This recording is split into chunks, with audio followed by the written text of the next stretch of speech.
SGC here, and we're back for Wednesday comic time. Let's get it on. Wytches number 4.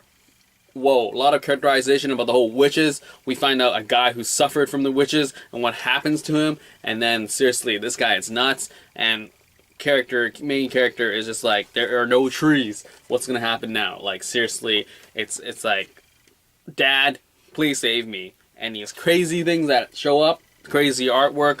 Though I sort of wish that it was more of an established narrative, because I feel that as each issue goes, it's not strong in terms of tying with the narrative, as in, maybe I'm just an idiot and don't really remember their names. So it's just dad, mom, and daughter, and witch people. So maybe I'll keep with that, and it's okay. Then maybe there is no narrative problem.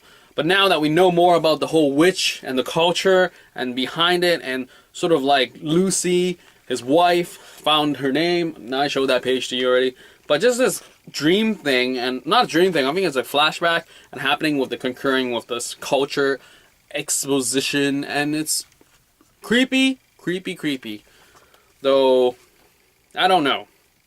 I'm not superbly loving witches. Like, it is creepy in a sense, but it seems like, you know, you can explain anything away if you don't show me what's happening on the other side of the door. So, anyway, next up, East of West. Wow, we're on issue 17. That's pretty nuts. So now we have a nice arc laid out for each of the people. We have the president, and then we got the prince guy with, I don't know his name, the Black Prince. Sorry. But yeah, there's a lot of characterization showing off and stuff, and just like this kid. So there's very clear cut, no interlacing storylines, and I would say it makes it easier read since I don't remember when issue 16 came out. But yeah, love the paneling, love the art, really intriguing world. Don't know where it's gonna go. I seriously do not know what's gonna happen, because I mean, love action happening here, but it's just like, okay, want me to get the kick-ass stuff that we had before. Like, I feel that the beginning was a lot stronger than this world that they're building, and it's just like too intense, and maybe I just need to reread everything to really follow. And so maybe East of West might be better off being a trade read. But how do you, I don't know, like that's the problem with a lot of comics for me, is that I feel that I'm supporting them in terms of issues, but they're not writing it in a way where I can follow along with a monthly gaps. Like, do I really have to read issue 16 right before I read issue 17? Like, yeah, in trade format you do that definitely, but as a monthly reader, I feel like the story should be self-contained or good enough that I remember what happened a month ago. But maybe my memory sucks and it's just my problem, but whatever. Nameless. Grant Morrison is back with Chris Burnham with this crazy image mind trick job thing. A lot of great Burnham art as usual. It's sort of like an Inception sort of thing, like, no, this is the real dream, no, this is reality, no, this is the real dream, no, this is the reality. Really awesome in terms of art. I mean, it's creepy. I really enjoy it. The design is interesting. Don't know where it's going, but doesn't really matter, because I mean, the last page itself says nothing is real, so nothing is real. But anyway, I enjoy the art. There's a lot of mystery, and like, I think rereading it a couple times really helped as to what really is going on. But I enjoyed it. I cannot wait for the next issue. Grant Morrison. Next up, Cluster. Supporting local talent Ed Brisson. And also awesome James Stokoe cover. This is Starship Troopers meets sort of Prison Break. Or not Break, just Prison Life. Really enjoy it. It's sci-fi stuff, sort of like army, reluctant army, because they're running out of troops, so they need prison mates. I enjoyed the pacing, the art, and the dialogue, and the story. So it was a really enjoyable read. I loved it, and it was just fun, and the action is awesome. Alien designs left and right, and it's just like a lot of characterization, and just like a lot of potential here. So I cannot wait for the next issue. Good job, team. Yeah. Next up, Velvet 9. Finally, I don't remember the last issue, but this was a great read. We got Breaking, Prison Break, and we got a escapee, and a lot of espionage, a lot of throwing words around, and a lot of flashbacks. Pretty enjoyable issue, even though I slightly don't remember what happened last year's issue, but I'm sort of remembering it, and it's just like, man, spies versus spies, this is getting real, and it's going to be intense. So, I can't wait. I mean, I hope issue 10 comes back sooner than later, because it says, we'll be back soon with the conclusion of this arc. Soon, what does that mean? But anyway, Velvet, enjoying it. Star Wars 2. I am really feeling it, as in they're building a lot of more stuff that's happening with Vader and Luke, that it makes episode 5 really weird, as in they saw each other a lot, and in the movies it feels like they never saw each other until the fight, but it seems like clearly right here you can see that they fought before, and it is intense. But I mean, if I try to enjoy it as a medium on itself, it has a lot of great stuff going on, and it's just a pretty fun ride. Art's awesome, a lot of action going on, really done well in terms of paneling for action. It feels there's and force powers are always awesome.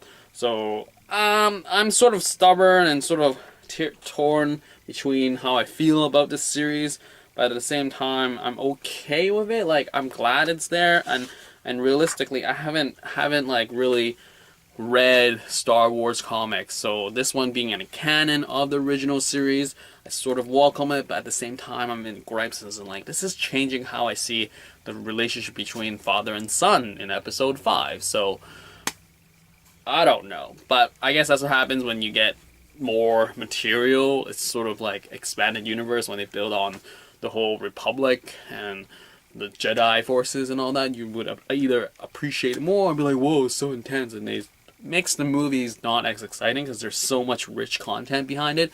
But you gotta maybe just let it go and enjoy the medium for itself. Birthright number 5, a lot of action in this sequence. A lot of action this time around. We have monsters dying, blood, gore, and just explanation of what's really happening. And then we got a fight between the two guys. And it's like, kids happening. I mean, the kids helping out, and it's just like, it just gets more and more crazy. And it's just like, whoa, too intense. And the narrative, I think it's improving, but it's sort of like really annoying, the father and mother relationship, as in like, you're wrong, no, you're wrong, is really annoying. And I sort of wish we had an entire issue where it's just about him in the fairyland-ish place. I mean, that's a cool character design right there, so, I mean, why not just spend more time there, instead of like jumping back and forth. And it's just like, seems like there is a bigger story, and I sort of wish we had established the world of Birthright, where the fantasy world is a little bit more. I mean, I'm not really complaining, but it's enjoyable, but I just sort of wish it got better, or it can get better in my books anyway. Saga, wraparound cover of 25. I feel that I sort of missed the time jump, as in like, everyone aged, and there's a lot of things happening. Literally, there's a lot of things happening in this story. We have just everything. It's just, I'm sort of confused now where we are. It's like, I sort of get people teaming up with each other. Like, we got imprisonment happening, a lot of pee going around everywhere, you know, open wide sort of thing. And it's just like, hey, new team up, new versus, Hawkeye Deadpool maybe. And it's just like interesting how things are going. And we feel that maybe there's a lot of time that's jumping back, but not jumping back, but jumping forward. But, I mean, I love Saga. It's interesting, and I sort of wish maybe I probably need to read 24 again to fully appreciate.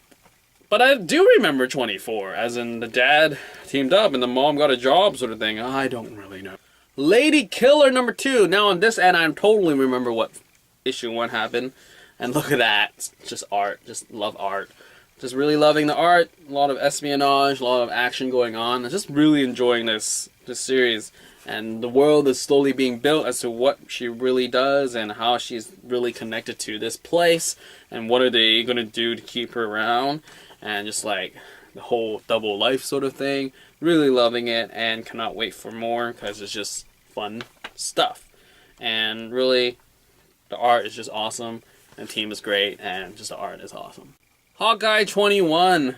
One more issue to go and we're done with this team, and Jeff Lemire shows up with all new Hawkeye. And again, with this issue, it's like, what happened? But there's a lot of awesome stuff reminding of you why this series, why this team, which is great. The paneling, as always, is awesome. The art is just comical, and the action here is just fun fun. Like, I want more of this stuff. I do wonder where this team's gonna go, because I seriously cannot wait for them to make a new IP. Like, seriously, make a new book, new thing, make it your own, so it can go on forever, like 60 issues or whatever. I will read it, I would buy it, I would support it, because you guys are awesome. And yeah, it's a sad ending, sort of just sad, and don't really know what's happening sometimes, because it's just really cluttered, I think, in terms of just the flashbacks. I feel that when I was reading the action sequence, I'm like, I get it, and then all of a sudden it's like, oh, is this what happens? Like, is he blacking out? Maybe I'm just confusing and stupid, but maybe when I think about it now, I sort of understand what happened. But anyway, Hawkeye 21, one more issue. And there you have it. This is Wednesday Comics time. As all, hope you found something that you love, and maybe write down in the comments and share what you love, and I'll read it, or maybe you'll read what I love. Anyway, that is all. Later.